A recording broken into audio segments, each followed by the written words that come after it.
Kanye said that once. He was like, I don't want to just be a musician. I want to be that shot of espresso that creatives get in the morning to get their day going. And the fact that I get to be in front of these kids and give them a taste of the result of when you respect the process of going to school, having the right community and friends around you, it's important to me. It's dope. It's like, they're actually like my coffee in the morning.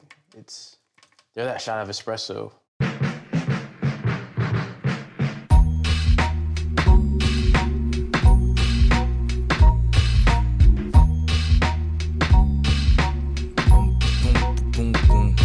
Drive slow, homie.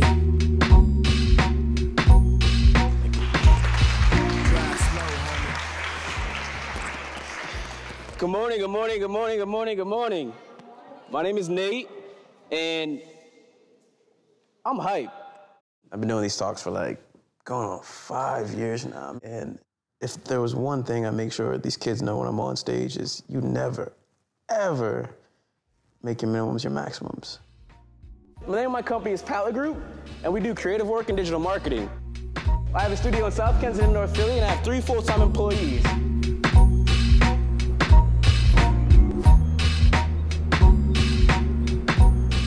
I didn't come here and be placed on this planet Earth just to go to school, get a cute job, have a cute little career, and a wife, and a bunch of kids, and a white picket fence. Like, no.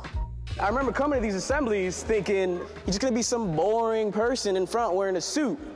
And then I saw somebody like cool looking and interesting, and I was like, oh wow, science, technology, engineering, and math exists in a cool place? Yeah. So I'm showing y'all today how y'all can really flex when it comes to STEM. So like, I've been doing these middle schooler, these talks, these STEM talks, and it's been amazing being in front of like 200 plus kids. And one of the things I like lay into them is the importance of community and like your circle. Like, I'm like, you are your circle. You are who you hang out with. You are your friends. And I'd love for you guys to just like throw out like how you started on the path to achieving your passion. You know, growing up, you're thrown so many different messages and you're told to act a certain way, and Yep. you're told to do a certain thing, and when you start to push against that, it's just this weird feeling of discomfort, which like we're not used to growing up because our parents and our family and our communities, they're all there kind of forcing us in this one direction. Yeah, that's my favorite part. I get to see which one of them are the real savages. Real hungry, like rambunctious. Stand before these kids and like ask them, how many of you guys have ever been in a position where you or you know someone that grew up in a single family household or don't know their father or, been in foster care, and I put my hand up and they put their hand up with me?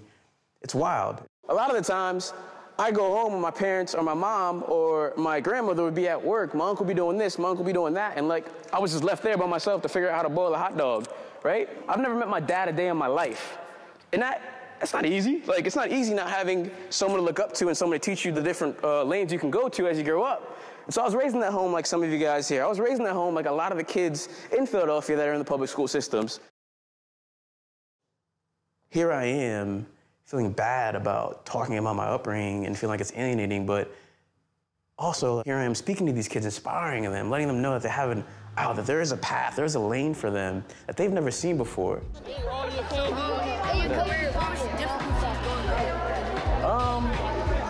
It's like learning, like knowing that it's gonna be hard to like not know what I was doing and be bad at it. I had to get better. I had to get good at being bad before I was good.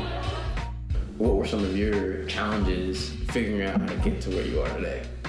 I was talking to a friend recently about it, and I think that like as a creative person, it's like you're so hard on yourself because like you see the things you're doing every day, and then you see all the other things everybody else is doing, and you're like, oh, like, hey, that picture is so much better than mine. Like, why?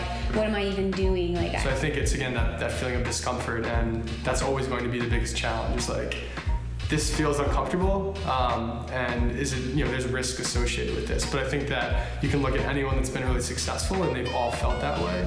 And if you're not feeling that way, you're not doing something that's like challenging or interesting. You good, Doji?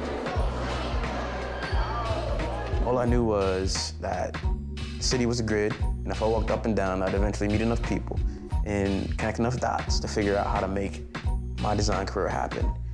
Just mystery when you get to that point and you go, I don't know what I'm gonna do. And and being comfortable with the fact that the only thing that you can do is just do stuff.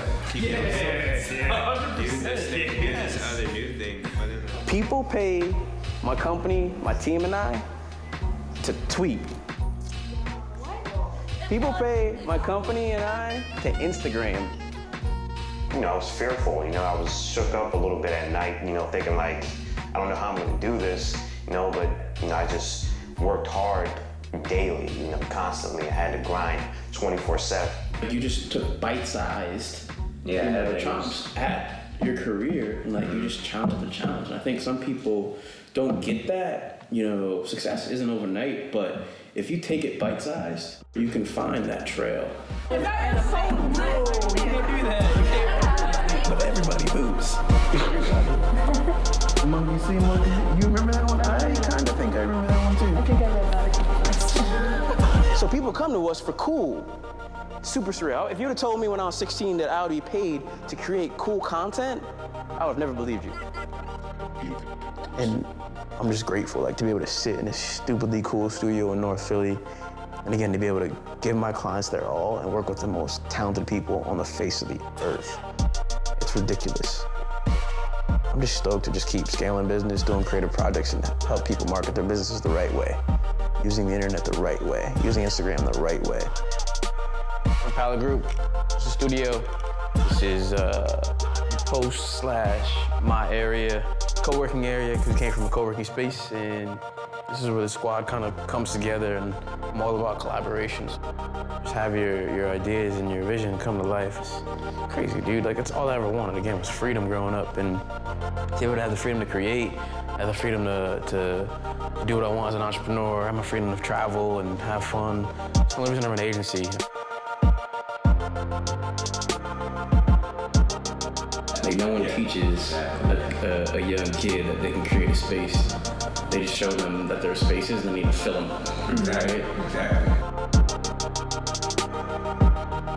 I think the real thing is just like, yeah, you can't stop, and as long as you keep applying that constant pressure, like a door will open up, you know? Yeah. Maybe you only get a light bulb every 6 months, but if you apply constant pressure, it's gonna come. And when you do get to that milestone, that feeling is just priceless.